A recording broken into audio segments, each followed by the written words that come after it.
Good afternoon and a very warm welcome to all our panelists, jury members, students, and parents who have joined us today to celebrate Bengaluru's biodiversity.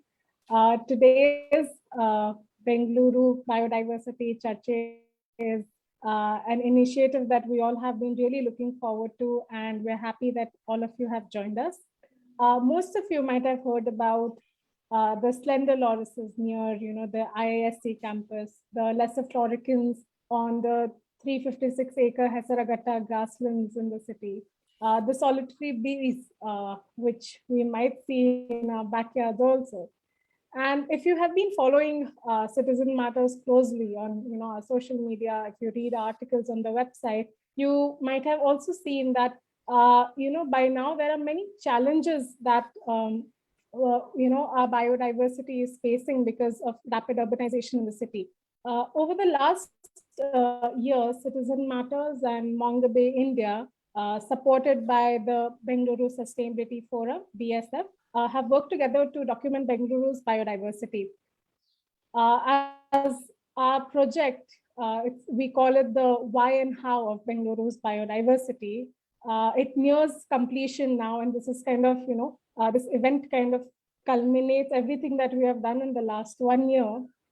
We wanted to, to celebrate what our city's biodiversity is with everybody. In our first session today, how to tell stories, we will hear from some of the award-winning writers who have curated the series Bengaluru Ecosystems and Biodiversity. And we'll share the link in the chat box, and please do take a look at it when you get time. It's a fascinating set of stories that have come out over the last 1 year. Some of the reporters, in spite of COVID, went on the field to document the biodiversity and its narratives. After this, we will have interactions and an engaging talk by Bittu Sehgal and an interaction with Usha Ramaya. And both of them really need no introduction, but we will welcome them as we move on to that session. Another exciting element of this project has been working on a multimedia story, which is called the A to Z of Bengaluru's biodiversity. And we will be launching the story, this multimedia story today. And this, I personally am very excited to take a look at, and I'm sure all of you will also find it interesting. So please do watch out for that as well. And finally, the most awaited session is for which most of the students here have gathered is the announcing of the 10 best entries of our contest, Biodiversity in My Backyard, which we organized in collaboration in Adda. And so we request the students to please stay on and listen to all the speakers, and also wait till we announce the best entries of the contest. Now, without further delay, we begin today's session, How to Tell Stories. And this really is an opportunity for the students and the young ones present here to understand how journalists cover biodiversity in our cities and what it is like to write about it. And given that all of you participated in this contest, you all have to click pictures and write about what you all observed yourself. It'll be very interesting and actually a learning experience for all of you to also understand how you could kind of polish your writing or practice it even more. So I would like to welcome our panelists today. For our panelists first we have Sangeeta Karur. She is one of the top wildlife artists from Bangalore, and many of her illustrations have been published in field guides and wildlife books and magazines. We then have Veena Kapoor, who heads Nature Classrooms project at NCBS Bangalore, and she also works with teachers and educators to develop nature learning modules. We then have Dr. Abby, who is these are also our jury members, who is a fellow at the Biodiversity Conservation and at ITRI, and then Maheen Ali Khan, who is the Director of Brand and Communication at Technicolor. So these are our jury members who will also join us in a bit. And the writers we have today, of course, we have Mohit Rao, and we'll also be sharing their bio with all of you in a short while. We have Apekshita Vashni, we have Bhanu Sridharan, and we have Deepa Mohan.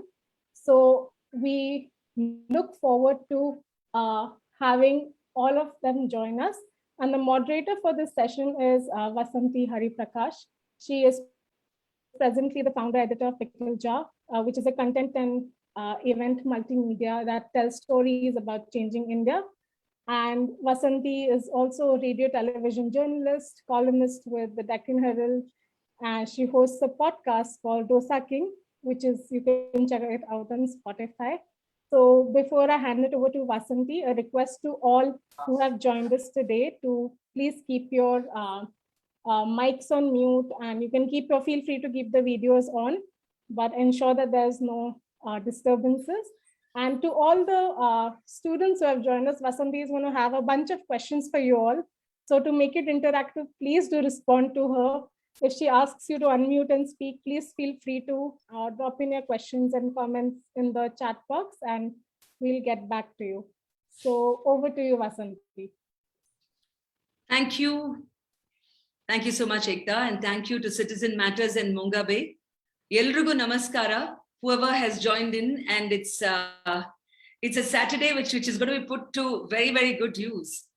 How to tell stories, it's, you see, if you tell Indians how to tell a story, it's like how you say in Kannada, Suryange torcha, as in, we are supposed to be so familiar with the storytelling tradition orally. This is supposed to come to us pretty naturally.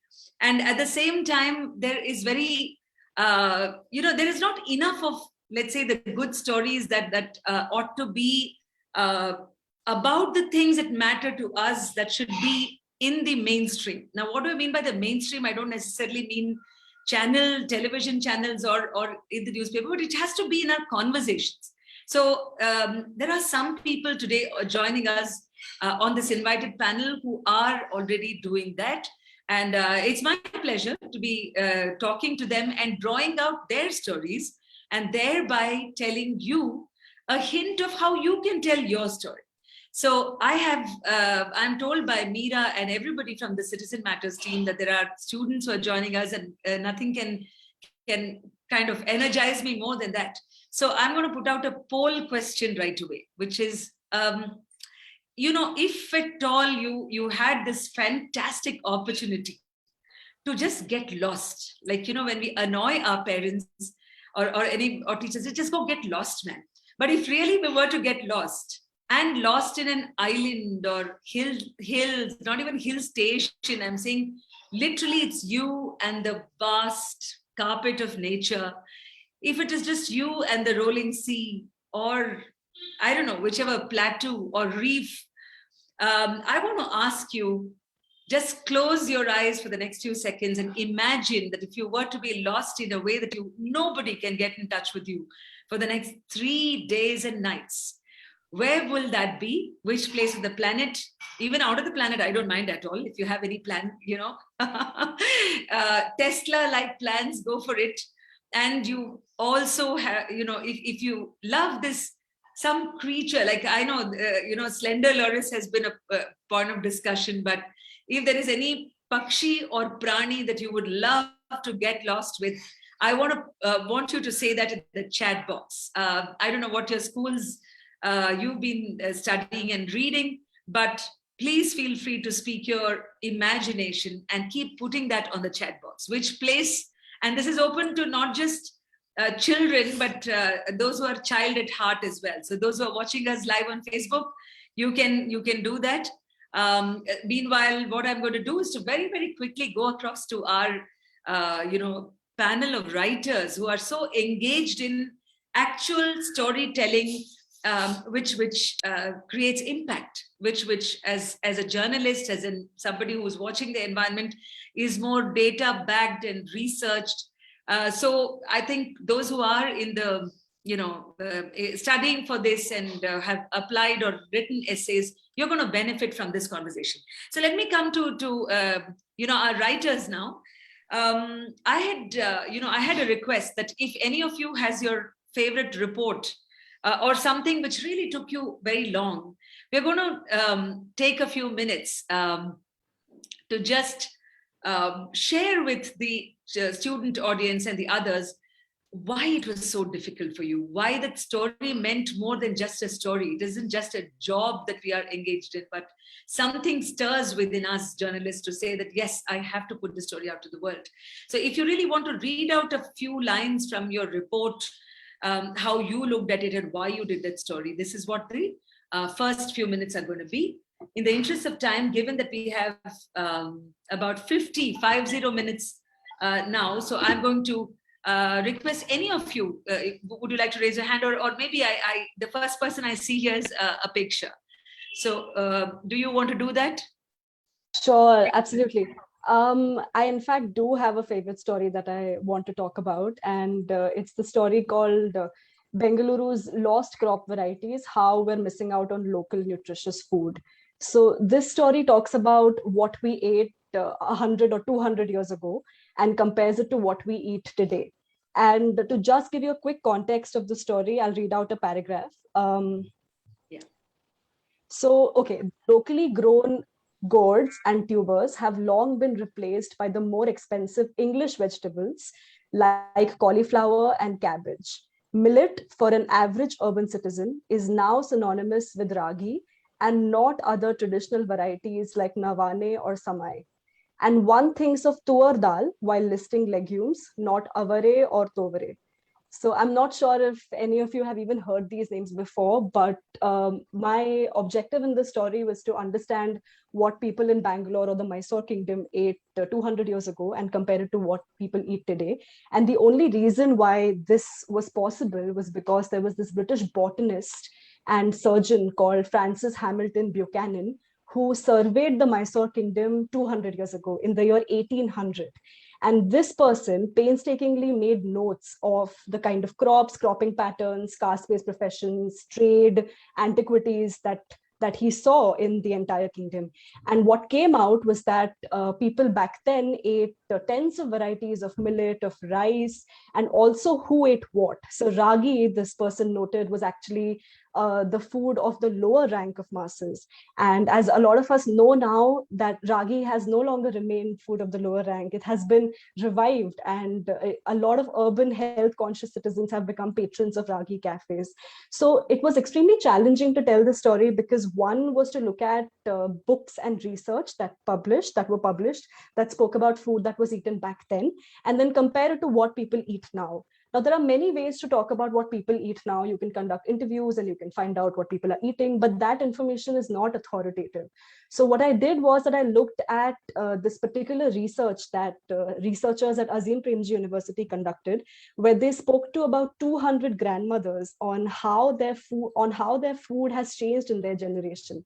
And what they found out was that a lot of pulses and legumes like horse gram or black sesame or black gram is completely gone from our diets. Even something which is called the broad bean, or same in Hindi or avarakkai in Kannada, if I'm not wrong, that's also, I mean, it's not eaten as much. So it was an extremely fascinating story, which not only covered Buchanan's research, but also looked at the fact that now a lot of people eat English vegetables like cabbages or cauliflower, to look at how did that come in. So for that, there were other books that had to be referred to. So all in all, this was a very exciting project that didn't just involve talking to farmers and researchers, but also reading a lot of historical material to situate it in the present context. Well, Apekshita, a very, very relevant one, so directly related to what's on our plate. I remember one thing about the what gets so fashionably hyped as moringa leaves. I mean, it's all over the food websites, especially since lockdown, how it's an immunity builder, how the Prime Minister has it in his chapatis and stuff like that. But, you know, it's what used to be called the nugge soppu or the murugga kire, as it's called in Tamil. I remember, and this is something which one of the sellers was saying that no one used to bother about it. I mean, you usually would get a huge bunch for some 5 rupees, let's say, or even 10. But ever since this sort of a thing as this superfood has come, it has really pushed the prices of something like that humble drumstick leaves, unfortunately beyond the reach of the persons for whom it was good nutrition at a not so heavy price. So that's in fact, the price we pay for our kind of fads. We will come back to that, but I'm now going to go across to someone who's been really researching, or at least about the slender loris. So Mohit, you want to say about your, when did you first have, when did your first date with this lovely creature begin, and in terms of interest, and then what you decided to write about? So, hello everyone. So essentially, I mean, I'm going to do the lie that every parent says and tell you that I don't have a favorite story. They're all my favorite stories. But since you're talking about Slender Loris, I think I'll just focus on that. So it was about 5-6 years ago, IISc, there was a team from, I think, Center for Ecological Sciences, and they started the citizen project where, I think once a week in the night, you could gather at IISc, like anyone could gather at IISc and then go with them with a torchlight, kind of just looking at the canopies for Slender Loris. And I've been born and brought up in Bangalore and didn't know that Slender Loris still existed in the city. Because, until then, like most people, you assume that the city is for us, is for humans. And, whatever forest areas outside the city, there the leopard and tiger and monkeys and all can live, not in the city itself. But sort of like, through those walks to understand that Slender Loris can thrive, all they need is a little bit of help. Like all they need is just for us not to destroy everything that they have. And so that that's, I think 2015, I think, was when I first did. And then gradually, the citizen project was pretty good in the sense that they'd have people listing out the Slender Loris sightings. So it was not just IISc Sankey Tank, but also other places of Bangalore. They interviewed quite a few people who've been here for like 40-50 years to get their Slender Loris stories. And there have been stories of Slender Loris in MG Road, in Church Street, like in all the places where it's difficult for humans to survive. Like there was Slender Loris at some point of time. And so when Mira and Citizen Matters were asking for stories, I thought Slender Loris was the natural thing. And I will read out like a few paragraphs from the story, but so my hope was, to sort of focus on this Henno Biodiversity Park, which is this small 34-acre park, and it's really unlikely for Slender Lorises to be there. But and if for anyone who's not seen a Slender Loris, please Google it. It's one of the cutest animals you'll see. It's like a teddy bear, big. Is there a local name, Mohit, for Kaadu Papa? Kaadu Papa. Yeah, which is again an incredibly cute name. And so Yeah. the hope for this citizen project was that because like humans tend to like cute animals, like we tend to like animals that look good. No one's going to be like, let's save the wild boar, like, but so they hope that using Slender Loris as sort of like a mascot for Bangalore, you can save like tree patches in Sankey Tank and IISc and all these small parks here and there. And so one of it was Hennur Biodiversity Park, which I'm sure a lot of people haven't seen or known, but like, on the left-hand side of this really crowded Outer Ring Road. So my hope was, I mean, it's impossible to sight a Slender Loris during the day. It's only in the night, and even in the night, you can perhaps see glimpses of its eyes. It's like a reflective, like, one of those cat eyes on the road, like when you shine, but you can't. So there's no way I was going to honestly describe a Slender Loris. Like, the best I could do is Google image and then like describe it. So I hope to get someone from the park, like, a watchman, someone who's been there for a long time, to describe, whether they've seen a Slender Loris or not. Unfortunately, this happened during COVID, so the park was closed. Everyone around it had left. There's no watchman, no one. So essentially stuck to as in I was kind of like figuring out how do you introduce this thing. So just decided to be super flowery, describe the park itself as to what I saw from the outside. And so yeah, here's the article. Flanked by the Outer Ring Road, where unceasing traffic spews noxious fumes, and a concrete canal where heaps of plastic float amid sewage, the Hennur Lake Biodiversity Park is an incongruous speck of green in a wide swath of concrete. And for a few Slender Loris individuals, it's an unlikely home. As implausible as it may seem, Grey Slender Lorises, I'm not going to tell I have written the scientific name, I can't pronounce it, have clung to life while the city's concrete scape has cornered them into this 34-acre park. At least 4 or 5 individuals of the beady-eyed, small, elusive primate species have been spotted in the canopies of the park. Surveys conducted between 2015 and 17 had spotted 2 infants, signifying a breeding population. We can't say for sure how they came about here, says Vidisha Kulkarni from Urban Slender Loris Project. And then it goes on. But then I thought that line, we can't, like, here's a researcher basically saying we have no idea how they've survived here. I thought like a good segue into the fact that even without our help, even with Bangalore being its destructive best, they're somehow managing to cling on. So now it's seriously, yeah. In fact, Mohit, your what you have shared now about the Slender Loris is a segue for me to reach out to Deepa. If your audio is working now, Deepa, in terms of, I think you and your team had identified or at least found 16 Slender Loris. Is that correct? I saw Meera's message in the chat box. So what is the attitude of the average Bangalorean towards conservation in general, and whenever you identified animals right there in the campus amid students? Am I audible? You are. Oh, okay, good. I have been conducting walks, nature walks, birding walks, whatever you call it, for several years now. And I would say that there is one section of people, which includes youngsters, old people. It's a very heterogeneous cross-section of society who are very concerned and very aware. But I also have to sadly say that the majority are here for their livelihood, and there is a lot of apathy to it. In fact, many of my friends did not know that such an animal existed until I came back and I showed them the pictures. And then we were also involved in a Slender Loris rescue and release in Devara and Durga. So when I came back with those pictures, they thought, oh, this was only in a forest. I said, no, you got it right in the middle of the city, which used to be a forest. So yes, I see both sides of the picture. Pardon? Sorry, just curious. So why you release them in Devara and Durga particularly? Is that a habitat? There is a village called Nagavalli, where there is a school teacher who actually has been protecting these animals for a fairly long time now, Mr. Gundappa. And the good thing is that when anybody finds a Slender Loris which is injured, they call him. So we got the call and immediately we rushed there. We were able to rescue the Slender Loris. And believe me, as Mohit says, it took us a while to even see where the animal was. It was so difficult. It was hiding in the branches. But the leg had been injured, and then we released it in the forest where it actually does belong.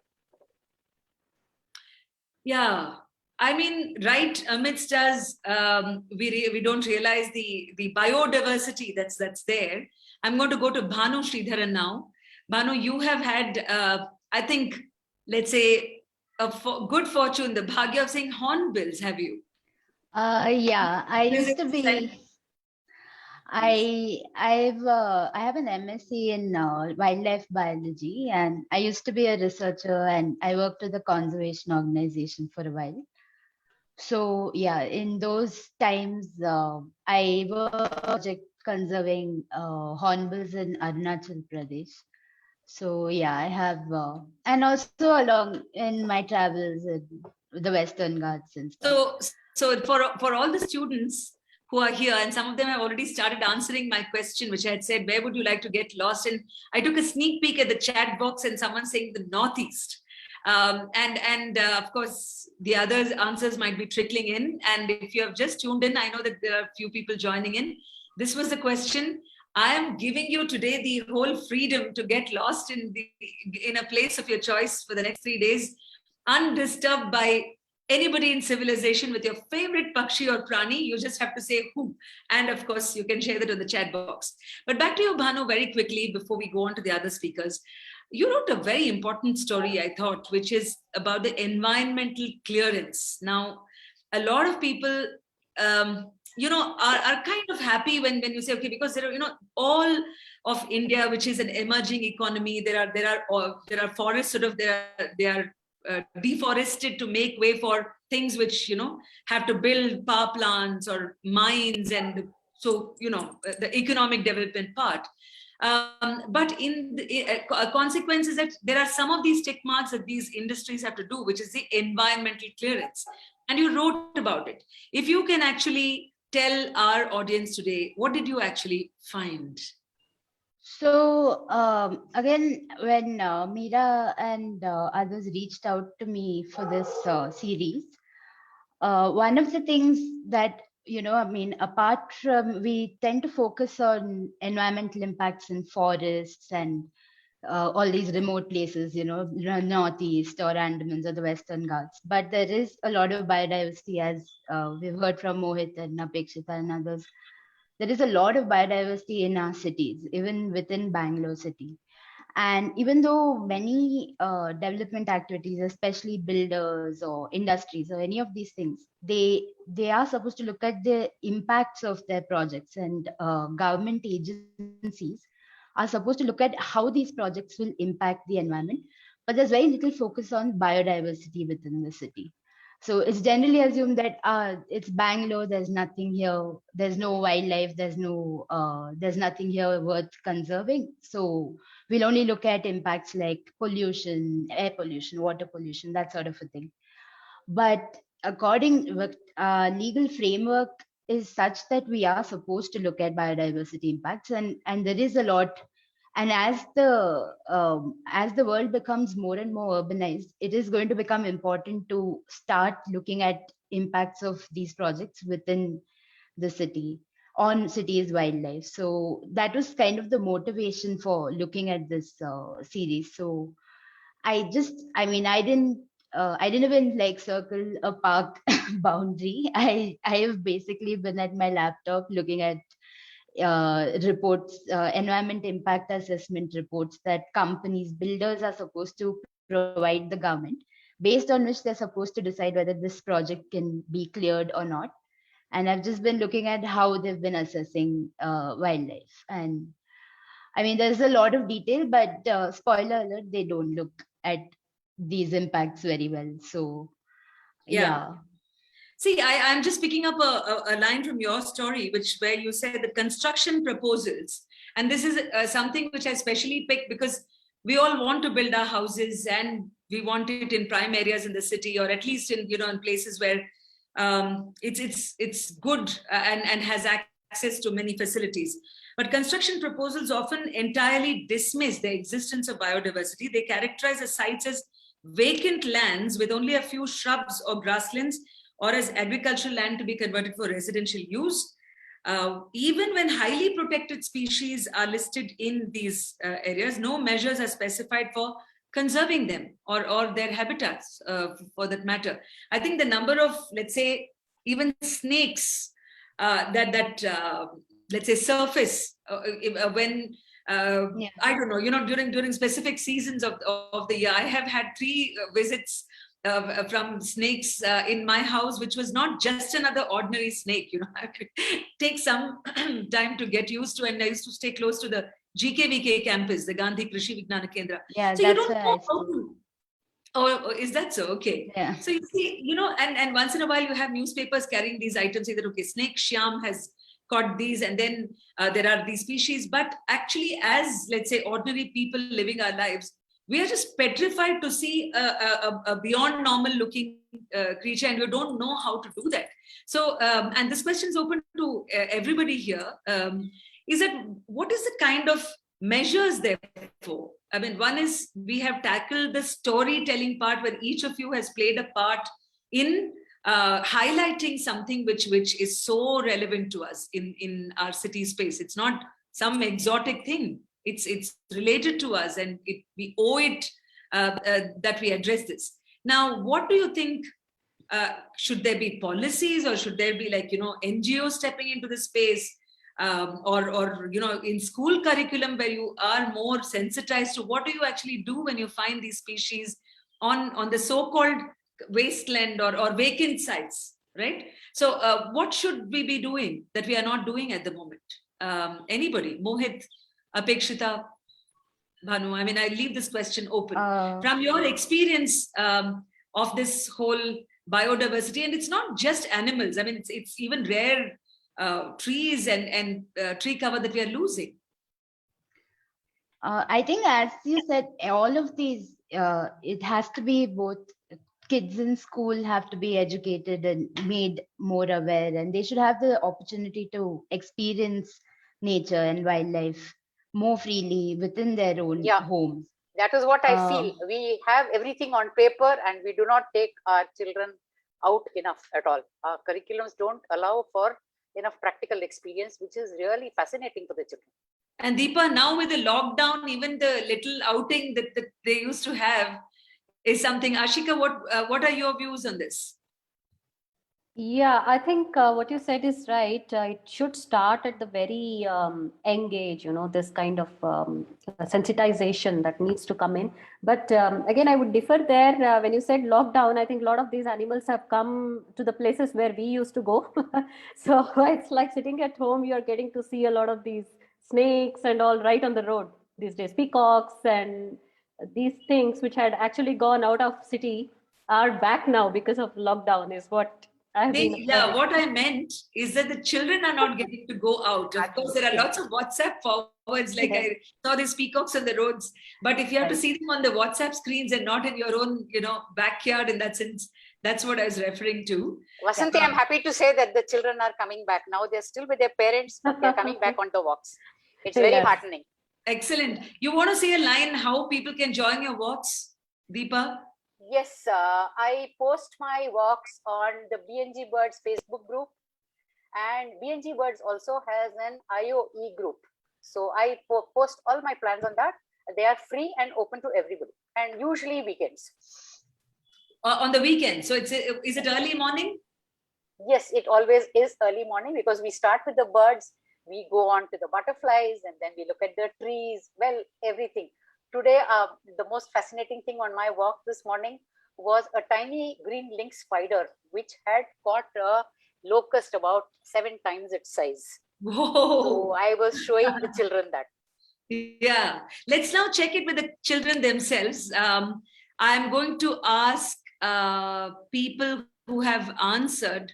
I may call them children, but if they are only child at heart, let's just see. For instance, Aditi, are you a student? I'd love to get lost in the Andaman and Nicobar Islands just to have the sea and the greenery all around. I would love to be accompanied by dolphins. Well, Banu, you can do probably a reality check. If let's say the Andaman and the dolphins, do they go together?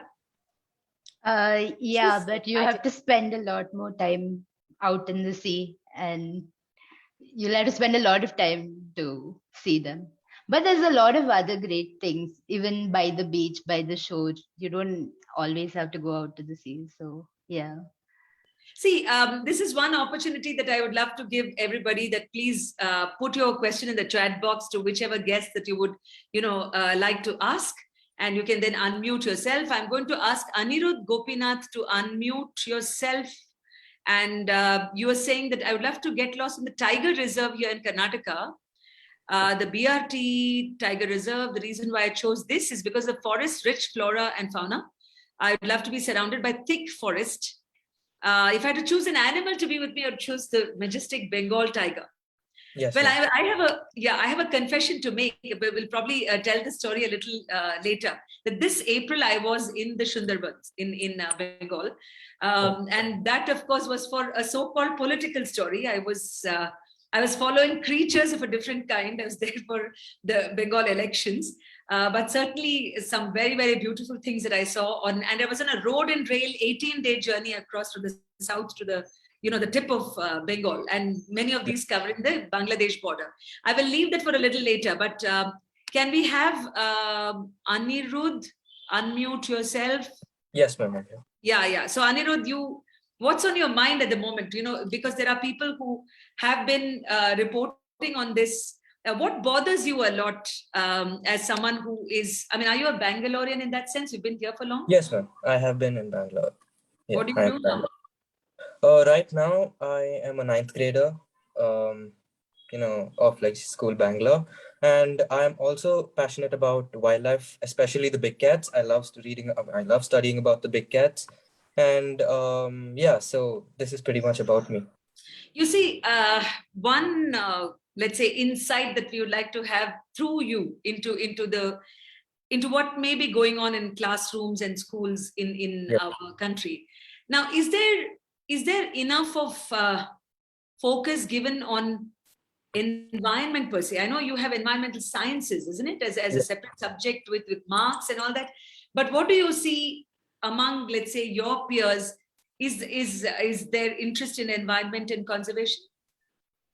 Yes, ma'am. Most of my friends are interested in the wildlife or the environmental science, but then like our school doesn't provide enough knowledge about the environmental sciences. It's only very little knowledge about the environmental sciences and wildlife. So I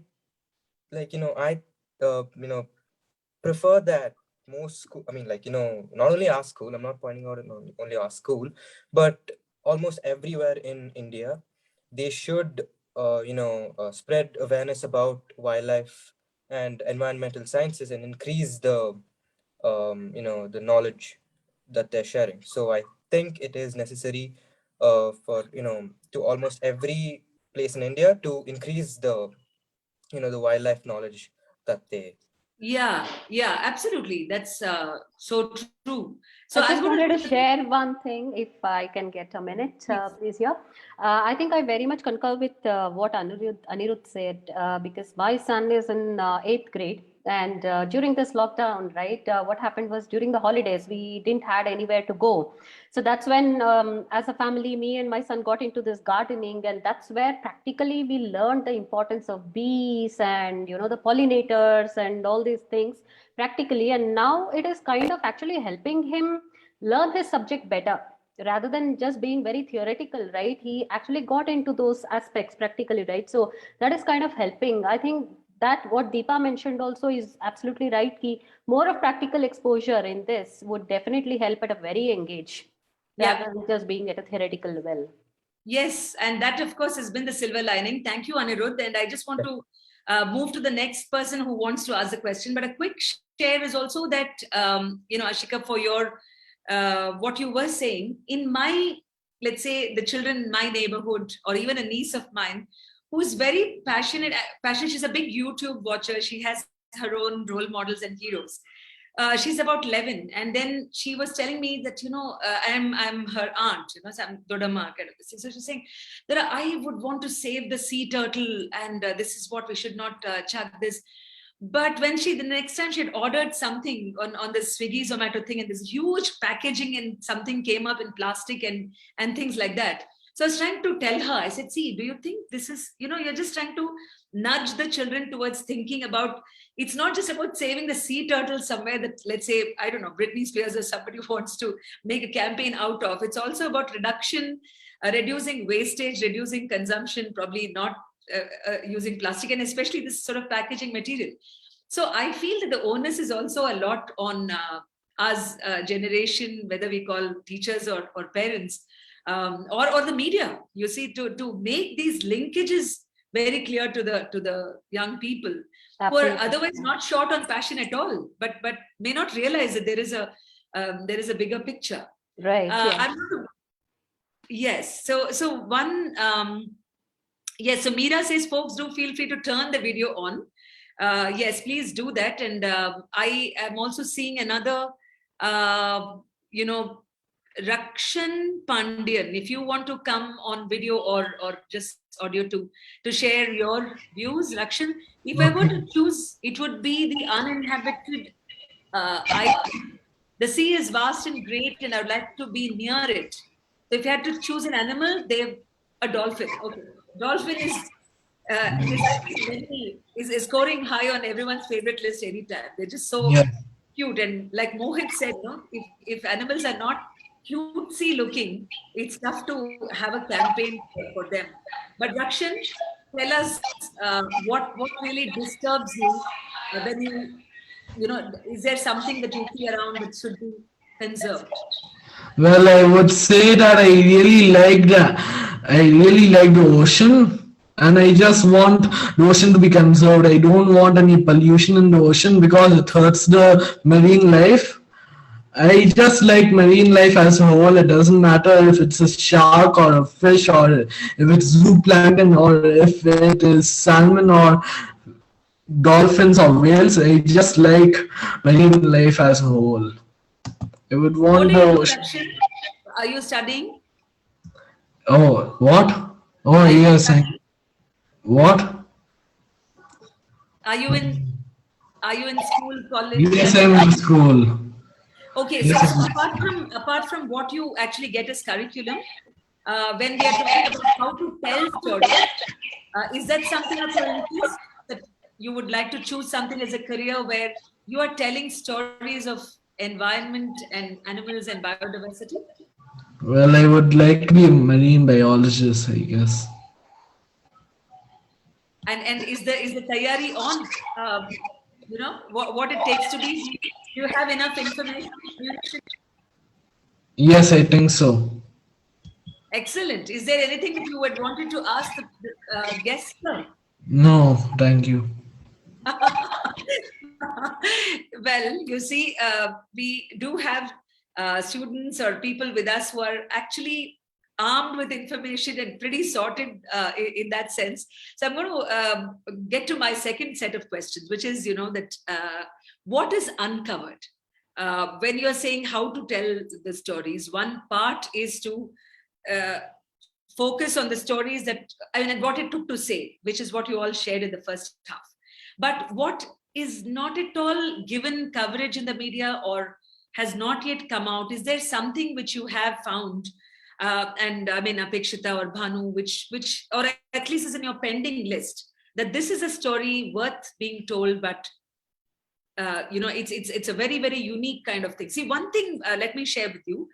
I saw a documentary on the man-animal conflict of elephants to my friend DK Bhaskar, who has worked in the Amazon, not in the company Amazon, but in the real Amazon. He's actually a Jayanagarad Huduga, but who's been there for 2 decades now. So when he came back, he was addressing a lot of school children. He also made a documentary on how elephants entering the human settlements and what exactly it means. You see, for all those of us who are far away from this can actually cry that, hey, this is not on, you need to have an elephant corridor at conservation. But the documentary actually showed about how people, for them, they see it as an elephant menace. And it's fair enough, because for them, it's a question of, let's say, livelihood. And one can always argue that, okay, you are occupying animal territory, but it's not, the answers are not simple. They are a complex story, and this is the story of our lives. And it's not just India or one part. So have you, in your mind, made a list of these kind of complex environmental stories that you will tackle sometime? Apekshita? Yes. So I think urban biodiversity itself is a topic that has been not covered well at all. So there are publications like Citizen Matters that talk about it. But even now, if you think about this question, you asked, what is this place on the planet that you would like to get lost in? Perhaps, what if we change it and ask, what is that place in the city that you would like to get lost in, where you would also be a person who would be responsible for that area, you would be completely in touch with the nature of that place. And we see that there are a lot of things within the city that perhaps should get more coverage than they do. So Bangalore lakes, for example, have received a lot of coverage. Bangalore lakes, the activism around the lakes is very loud, and people are outspoken about it. But if you think about other cities like Mumbai, for example, Mumbai has had a lot of has had a lot of wells, lakes that have been built upon, and the water supply has completely become from pipes 40 kilometers away from the city. So what about issues like that? What about what is already in our neighborhood that perhaps we should try to explore more and write more about? I think that's already something that we should focus a lot on. Yeah. Bhanu, is there a place within Bangalore you would like to get lost in? Yeah, as I said before, I'm very lucky. I stay very close to the GKVK campus.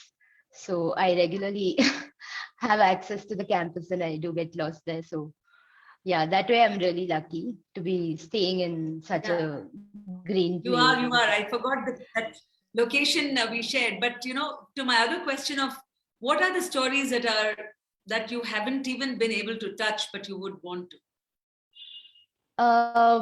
One thing I would like to do in the future is also look at how different residents of the city access biodiversity, because when we look at things like bird watching, wildlife viewing of any sort, these are activities that extremely privileged people can do. It takes a certain amount of privilege to go out and enjoy nature. And if you look at how our city is designed in terms of, which areas have trees, which areas have most green, clues to how rich the area is.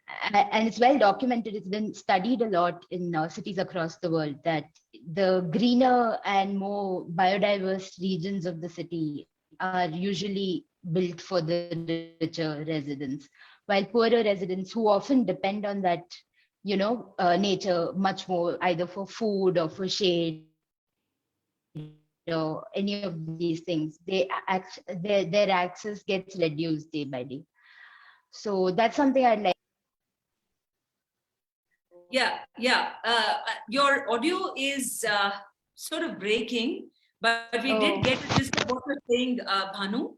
I'm Okay. meanwhile referencing Karthik, who says Saraki Lake has been well restored thanks to the people's movement. We now have pelicans visiting, hoping it stays this way. Karthik, if you want to unmute yourself and tell us about the pelicans that we should be seeing more of, and children, especially school students who are here, should be. So if you're listening in, would you want to unmute yourself? So unfortunately, my daughter is in the class. She could not attend, so she asked me to proxy for her. Sorry, who are you proxying for? My daughter Anjana, she participated in this competition, and that's a very responsible father. I mean, you're doing proxy for the a child, and in any case, you brought forth a very important one, Karthik, which is to say about the power of citizens movement, people movement. I think Puttenalli Lake, I do know, is another example. Usha Rajgopalan and that whole team of people. There's also, Friends of Lakes this side. I think Lal Sadra in Bangalore. So there are this power of what can happen when it's not just a government-driven policy, but it's people taking things into their hands and saying, right, we are going to do something about it. So are you have you been watching it, or are you part of that group? I've been watching it much. I mean, people from my community, the apartment complex where I live, have been actively participating. I used to go on a couple of walks, but I am a traveler. I don't spend much time. Because of COVID, I've been sticking around for a lot now, but I didn't have the privilege to really work with them up close. But it's always been my passion, at least in terms of thinking about our environment. And you talked about how packaging, and so trying to be a minimalist in that perspective, at least contributing our friend. I do visit the Puttenalli Lake and the Saraki Lake when we get time, and then just appreciate what's around us. I just think we take so many things for granted and don't consider life around us in a way. Could we see you, Karthik? Sorry? Because if I'm going to meet you tomorrow, I need to recognize you. Could we see you? Oh, you do? Okay. I'm not too sure. Let me see. There's also Revati Ramu saying that tomorrow we are going to Saraki Lake. Can we find the details? Hello. Hi, Karthik. Hi, Karthik. Karthik, I wanted to also ask you that are there, let's say, birds? One, the sparrow, which we used to see so much, that's well documented. Even I remember when I was in NDTV, I had done this whole series on this vanishing gubachi that we all were so fond of. But other birds, or let's say even tree species that you had seen, where did you grow up and now you don't see anymore, that you tell your children about? Well, I was born and brought up in Chennai, so I was out of the country for almost 15 years. So Bangalore, again, my work has pretty much taken up all my time. So I do enjoy driving via Cubbon Park. I spend some weekends there. So I don't have so much memories around what I used to see and what it is now. But I think sparrows definitely. I mean, when I was growing up, we have seen it so much around in the neighborhood. When we went to Jaipur, I think there was a tree full of them. And this chirping, we spent half an hour just listening to them. Like such a wonderful thing to just listen to. And I have wonderful memories of my daughter and us visiting Chikmagalur, and where we spotted a Bharatwaja bird. I think I heard it's like a mythical bird. You can't really spot it so easily, is what I heard. And my daughter was like crying when we left that place, saying that she can't see it anymore. So all such stories I have, but I can't really relate to things that. No worries, no worries. Before we actually, I'd like you to stay on for a minute more before I also tell the other students what Meera has suggested in the chat box, which is that please share with us your experience of writing the stories. In about an hour or so, and we are going to have the prizes announced. So some of you have written about biodiversity in your own backyard. That charche nadita ide. But Karthik is a parent who, and you mentioned that you had a long stint outside the country. So what is the difference that you find between the Indian model of conservation versus outside? Are people really more aware, or, what's the sense that you get? I mean, we are much closer to nature. I think it's a lot protected. The natural resources are much protected, at least in the area where I lived. The water resources and you're talking about there, it was well protected? Yes, I would. This is the US? Yes, it was I in the see. US. Okay. And the place, at least where I lived, is such a vast lake that serves a big county, and everything was fenced, and nobody could access it so easily. And I was thinking, how come people can't access it? Then later I realized it's a source of water, and California sometimes goes through big droughts as well. But the way that effort that they put in to protect resources and respect it, I think that I really appreciate. And also the afforestation efforts in some places. I mean, of course, industries thrive, and we do go through development. That's inevitable, right? I mean, we can always talk about advanced countries and developing countries demolishing things the way they are not supposed to, but it's inevitable. It's going to happen. But how much effort they are putting into restore and a forest, I think that I was really appreciative of. And as I said, how they protect their resources, even if it's a small tree growing in a corner, they put a vista point and put something around it. We just go all the way to see just a tree there, right? And then I realized that that's a way of appreciating things around. Like you go to the spot and see something, and then really appreciate what's around there. So yeah. There's a lot more respect given to nature there, and here we are not giving as much. I would assume. I see. I don't know. It's a contrarian view, but I also remember a book I read about almost 15-20 years back by Ramchandra Guha called "How Much Should a Person Consume?" It's a very interesting one, and where he makes this very crucial difference between the Western model of, let's say, conservation and environmentalism versus the Indian one, which he said, of course, is really so close to the way we live. Of course, we have gotten pretty far from those 20 years back in terms of our progress. Much of what Mr. Guha says is not exactly true of urban areas. But for instance, he says about, the Silent Valley, even the Himalayan region. I myself grew up a lot in the Gangetic Plains. And, there's a kind of reverence that you have for the Nadi or this hill system, the sacred groves, which in a way, because of, let's say, the spirituality that is attached to it, may be saved from this sort of, let's say, destruction that we say, that's one view. But we also have Bhanu answering your question. The mythical Bharadwaja bird is a greater kukul, Bhanu Tej says. It's called Kembuta in Kannada. Bhanu, if you want to unmute yourself. Taukal, is that how it's pronounced? Yeah, either way is fine. Greater Kaukal or Kembuta. I see. Kembuta in Kannada. I see. I think it's also called a sambar kagi also, right? In a very slang word. Sorry, say that again. Sambar kagi. That's like that brownish crow looking kind, right? So it has a copper wing. Yes. Copper colored. It's kind of a long tail. Yes, and it's considered to be lucky to be spotting one. But is it really mythical then? No. I said more in terms of spotting, I think. Mythical as in not really visible that easily. Yeah. Got it. Thank you, Karthik. It was really wonderful to have a, let's say, parent perspective, as well as, in terms of someone seeing the people's movement in an urban setting, which Apekshita was saying, right? That the urban biodiversity is what the thing is. As we kind of run close to the end of the program, I'm also going to keep this thing for questions and come back to our guests. But I just want to very quickly share a few lines from the entries that have come our way. I'm not going to mention the names because the prizes are to be announced very soon. One of these says that Bengaluru is a wonderful city to live in, blessed with lovely weather, from the dense foliage of the trees, sprawling canopies. I believe that extraordinary beauty lies within the most ordinary, and I present to you this humble compendium of my photographs, documenting a mere page in Bengaluru's biodiversity Bible. Wow. I mean, first of all, this writing style is so beautiful. Meera and Citizen Matters and Mongabe, please tell us who later wrote this, but it's so, you're talking about telling the stories.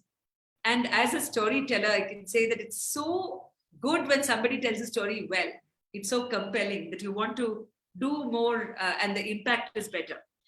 Okay, so there's somebody who's writing about the modest rock pigeon painted in the grayest of hues. Every photograph, says another entry, has a story woven in itself and speaks about the Indian palm squirrel. Mahashweta Devi writes about this gillu, which we used to have in our syllabus, about the gilahari, which is the squirrel. And often squirrels twitch their tails while squeaking. This squirrel twitched its furry mottled tail just as it crossed a small twig on the tree. It's almost poetry that this student has written. Beautiful. Okay, there's also a couple of more which I'll take before we come to the last of the questions for the guests. Okay, after thorough research, I came to know that the crimson flowers in the photo belong to a plant commonly called the cockspur coral tree. Vivid blooms are bursting with life.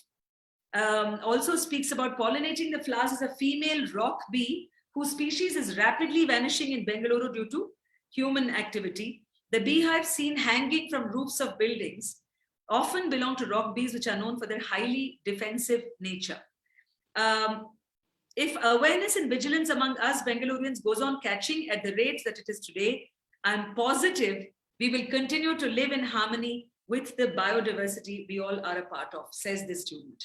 So I'm going to stop with that entry, but all in all, you see, it's not an easy thing for Citizen Matters to speak on a topic which is not very glamorous in that sense. I mean, there's absolutely beautiful things to be had, but it's not on top of priority many times.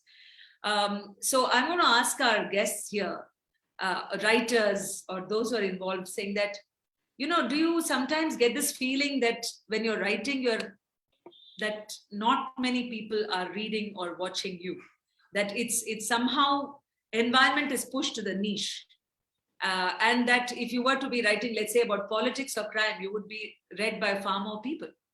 So is that I don't know, is that very disappointing? What's the state of mind as a writer? Mohit? I mean, I have written politics and crime, and no one reads anymore. I mean, that I can tell you. Newspapers and just Great social level media. up. Yeah, it's a great level. Anything Yeah. above 300 words. Vasanthi, I can tell you, mostly I open the paper to the comics page and the crossword. Yeah.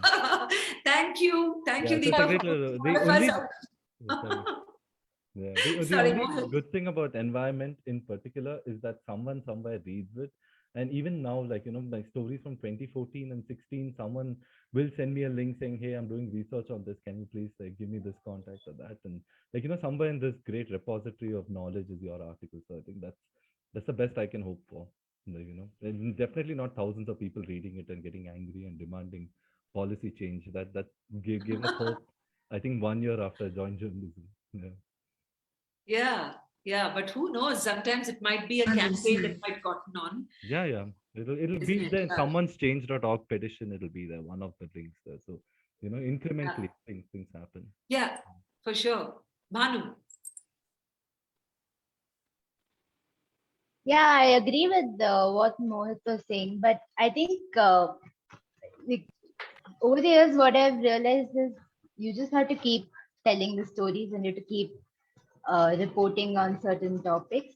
And what happens is it helps people build a base of knowledge, right? So, 10 years ago, people wouldn't understand, say, issues with palm oil the way people are talking about it now.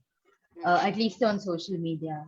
And a lot of it is just repeated coverage of issues. So I think one of our jobs is just to help develop a vocabulary of these things, of these issues that otherwise, becomes really complicated. So Would you yeah, I would you think tell your over time, Yeah, would yeah. you tell, would all of you tell your stories differently I mean, if it was really, let's say, an Insta story or something like that. So do you tailor your story to an social media audience, given the diminishing attention span? Have you started writing differently? How do you communicate? Like, well, how do you choose a style of storytelling? It differs with the oral and written, obviously. When I'm addressing a group of children or adults on a walk, how I pitch it is obviously very different. When I write, it's obviously very different. And apart from sensitizing people to issues, one thing I find works very well is showing them normal everyday things that are so attractive, which have stories behind them. Then the interest is sparked. So I find that that is a very positive way of getting them into conservation as a whole. Yeah, so that's exactly the larger question as well. Like Ashika and Apekshita, whoever wants to add to this, saying that when Bhanu says that people understand palm oil story better than they did 10 years back, what has changed in the 10 years? I mean, where is the awareness? Where does it even come from? Because the usual lament is that the media doesn't focus on it. And social media is too sort of busy doing tu meme. So where did this good thing happen of more awareness? I think there has been a lot of awareness, and the biggest example of that was when the environmental assessment reports were out and the websites of NGOs that wanted petitions were banned, and people could not sign up and fill up their petitions. That's because people are aware, and I think social media has played a huge role. I think it's both ways. One is that dissemination is easier. People come across information quite easily on their Instagram and Facebook pages, but also as the style of storytelling has also changed, as Vasanthi, you were pointing out earlier. So we're using a lot of maps. We've seen that biodiversity maps play a huge role. When people look at their area and they look at the various animals or birds that would have otherwise been on it if it were a biodiversity map, that speaks to them. If there are videos of a particular wetland, that speaks to them. So I think using these creative forms of media really impacts people, and it pushes them into taking action. So I'm definitely very positive about continuing to create awareness and continuing to mobilize people to take action in favor of environmental conservation. Lovely. In fact, Apekshita, to your first point of lost crops or things that we don't see, or at least some of these which are seeing a revival. I follow someone called Chef Zach on Instagram, and he is right now, let's say, on a Goa tour. Even some months back or a couple of years back, he was on a Himalayan district, so where they had made ice kulfi or ice sharbat or something like that. And it was a local cuisine. It wasn't something which was a fancy cookery show, but it was just that you were getting to see. There's a whole document of vegetables that come up only during the rains, the genesu and the tubers, which we have no clue about. And we will still go for the broccoli and all the English tarkari, as you were saying. You see, so it's probably a very powerful medium that we need to somehow utilize more. There's only 3 more minutes. I'm aware of that, Meera. I'm also going to take up some responses for your question. Here is Anant Krishna, who says, even though my son did write this story, as a mother, I helped him organize it. He and his father used to go for walks every morning near our place and developed a hobby of photographing the birds. And now he can identify some, and I learned from them too. There's Kashish Fatima. My experience with writing about the biodiversity was eye-opening, to say the least, because I had no clue what exquisite things I could find so near to myself. There is, of course, there are some more coming in. And as we almost wrap this up, I must say that I did a voiceover for a documentary on the river Aghanashini. And I'm very embarrassed to say that until such time that I was approached to be the voice of the river, which it's on YouTube, it went on to win awards for its makers. It's very, very beautifully captured. It's 40 minutes long, and it's a couple, an IT couple in Bangalore who are from Shirsi. And for those who don't know, it is the only river in South India. Correct me if I'm wrong. There are more in Maharashtra, but I'm saying the south of this side, the only river that is not dammed yet, as in there's no dam on it. So it's let's say one of the very few free-flowing rivers in India in its very pristine state. And as I was doing research for that, and I was doing the voice for that, this one, you just realize one part of you is thrilled that we are still home to such fantastic species. I mean, when you're talking about species diversity, but also about this constant fear, because the documentary ends on that note, saying that now they're planning to put a certain dam there. There are lots of people who are wanting to start a campaign, and we all know it's not the easiest of things. Public movements cannot always be guaranteed to be a success. So this is just, of course, a micro story of what's happening across India and so many places across Chhattisgarh or different places.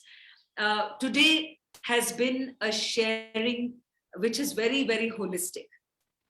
From those who have written from their heart, these students who have, let's say, entered the world a couple of decades later than when we have.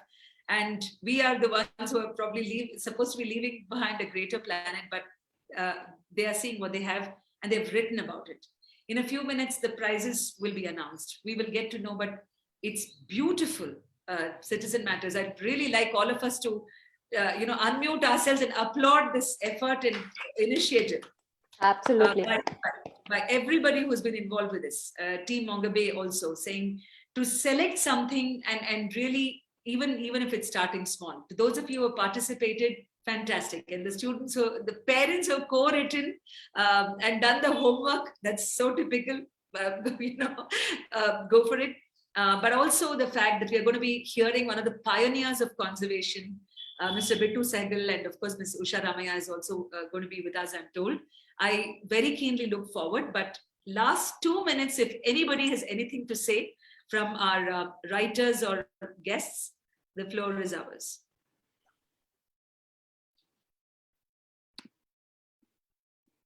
What are the chances of the government mandating a biodiversity protection mandate for everyone, like the CSR mandate for companies? This is what Anjana is asking, Anjana Mohan. And Deepa, yeah, I can see that you have put in your response that future is a threat of destruction looms closer. Governments are notoriously slow to react.